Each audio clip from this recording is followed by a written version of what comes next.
শুরুতে আমি সুকান্তর কাছে এই কারণে যাব, একেবারে গতকাল চাকরিহারারা যেভাবে আক্রান্ত হয়েছেন, পুলিশের দ্বারা আক্রান্ত হয়েছেন, লাঠিচার্জ থেকে লাঠিচার্জ কোনো কিছুই বাদ যায়নি, তার প্রতিবাদ এবং রীতিমতন বিস্ময়কর যেটা আমি দেখছিলাম যে 8 থেকে 80 সমাজের বিভিন্ন স্তরের মানুষ তাদের প্রতিবাদে সুরে সুর মিলিয়ে আজকে পায়ে পা মিলিয়েছেন। সুকান্ত,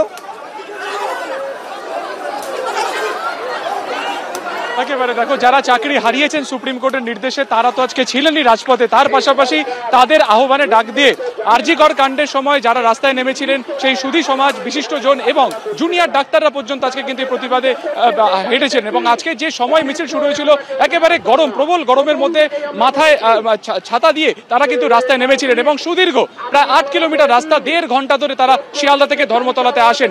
ডরিনা ক্রসিং এ তারা বেশ কিছুক্ষণ বসেন এবং এই মুহূর্তে দাঁড়িয়ে তোমাকে একবার ছবিটা সরাসরি এমন জানা দেখাবে, লাইন দিয়ে পরপর যাদেরকে তুমি বসে থাকতে দেখছো তারা এই সুপ্রিম কোর্টের নির্দেশে যারা চাকরি হারিয়েছেন। এবং গতকালকে কসবা ঘটনাতে যে ঘটনা ঘটেছে, যেখানে পুলিশ অকথ্য অত্যাচার করেছে, একেবারে তাদের আগেই কিন্তু সুপ্রিম কোর্টের নির্দেশে পেটে লাথি পড়েছিল, কিন্তু গতকালকে তারা যেটা দেখেন যে তারা প্রতিবাদ করতে গিয়ে তাদের কিন্তু কার্যত পুলিশের লাথিও খেতে হয়েছে এবং সেই প্রতিবাদে তারা কিন্তু এই মুহূর্তে একেবারে রাস্তায় বসে আছেন। এবং আজকে ঠিক এই জায়গা থেকে এই আন্দোলনের পরবর্তী কি রণকৌশল হবে সেটা তো ঠিক হবে। আমাদের সাথে একজন চাকরিহারা রয়েছেন। ইতিমধ্যে কলকাতা পুলিশের তরফে একাধিক পোস্ট ভিডিও তারা সামনে আনছেন, যেখানে বলা হচ্ছে যে আপনারাই প্রভোকেশন দিয়েছেন, আপনারাই পেট্রোল দিয়ে জ্বালিয়ে দেওয়ার কথা বলেছেন, আপনাদের বিরুদ্ধে 2টি এফআইআরও করা হয়েছে। কি বল? দেখুন, পুলিশ এখন নিজের মুখ লজ্জা লুকানোর জন্য বিভিন্ন প্রকার কৌশল নেবে। আমরা যোগ্য শিক্ষক শিক্ষিকা, আমরা কখনোই কোনো প্রকার হিংসাশ্রয়ী আন্দোলনও করতে রাজি নই বা করেছিলাম না, তখন নরমপন্থী আন্দোলন একদমই ছিল। সুতরাং আমাদের কখনোই কোনো উদ্দেশ্য নয় কোনো পেট্রোল দিয়ে জ্বালানো বা কিছু। আমাদের একটাই দাবি, ওএমআর ইমেজ প্রকাশ করা, এটাই আমাদের সুস্পষ্ট দাবি। এখনো পর্যন্ত স্টিল নাও সেটা চেয়ারম্যান সাহেব ও তথ্য সূত্র মারফত জানা যাচ্ছে যে প্রকাশ করা সম্ভব। সুতরাং এটা প্রকাশ করে দিক। এটাকে নিয়ে তো জলঘোলা কেন করছে?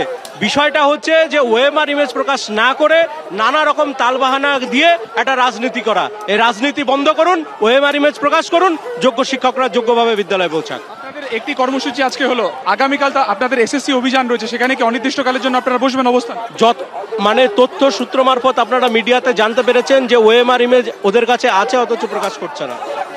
যত সময় না পর্যন্ত এই ওএমআর ইমেজ প্রকাশ করছে আমরা কিন্তু ওখানে অবস্থান করব, দরকার হলে আমরা নিজের প্রাণ দিতে পথ তারা ছাড়বেন না যতক্ষণ না পর্যন্ত ওএমআর প্রকাশ করা হচ্ছে। সরাসরি তাদের এই দুর্ভোগের জন্য স্কুল সার্ভিস কমিশনকে দায়ী করছেন চাকরিহারা যোগ্য শিক্ষকরা।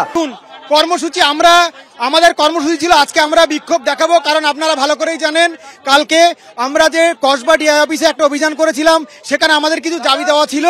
আমরা শান্তিপূর্ণভাবে সেই দাবি দেওয়াগুলো জানাতে গেছিলাম, কিন্তু আমাদের দাবি দেওয়া তো জানাতে দেওয়া হয়নি।